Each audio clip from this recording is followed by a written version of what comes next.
শনিবার সাপ্তাহিক ছুটির শেষ দিনেও তেহরানের রাজপথে চিরচেনা ব্যস্ততা। মানুষের ভিড় দেখে বোঝার উপায় নেই যে দেশটি গত ৩০ দিন ধরে বিশ্বের সবচেয়ে বড় পরাশক্তির হামলার মধ্য দিয়ে যাচ্ছে।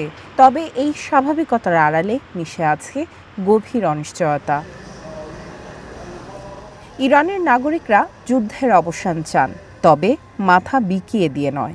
ইরানে আর হামলা হবে না এমন নিশ্চয়তা পেলেই যুদ্ধবিরতি হওয়া উচিত বলে মনে করেন তারা। হামলাকারীকে শাস্তি না দেয়া পর্যন্ত এই যুদ্ধ চালিয়ে যেতে হবে, অর্থাৎ তারা যে আর হামলা চালাবে না এমন নিশ্চয়তা না পাওয়া পর্যন্ত যুদ্ধ চালিয়ে যেতে হবে। তারা যেন আর হামলা চালানোর সাহস না পায় এমন আন্তর্জাতিক নিশ্চয়তা এবং ক্ষতিপূরণ দিতে হবে। তবেই যুদ্ধবিরতি সম্ভব, কারণ এখন যুদ্ধবিরতি হলে তারা কাল আবার আমাদের নেতাদের লক্ষ্য করে হামলা চালাতে পারে।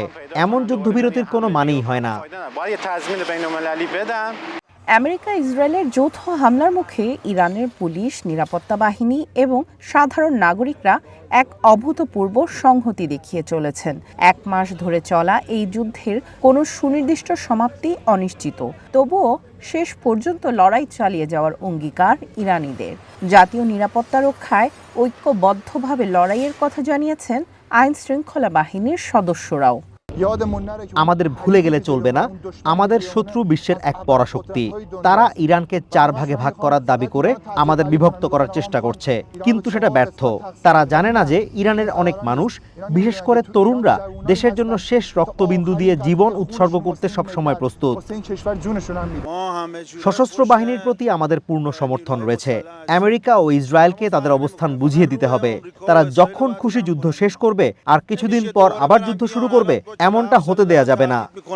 তেহরানের অনেকেই মনে করেন যে আমেরিকাকে বিশ্বাস করা যায় না, তাই আলোচনা কোনো ইতিবাচক ফল বয়ে আনবে না। তারা মনে করছেন আমেরিকার সাথে আলোচনা হতে হবে ইরানের জাতীয় স্বার্থ ও মর্যাদা রক্ষা করে, কোনো নতি স্বীকার করে নয়।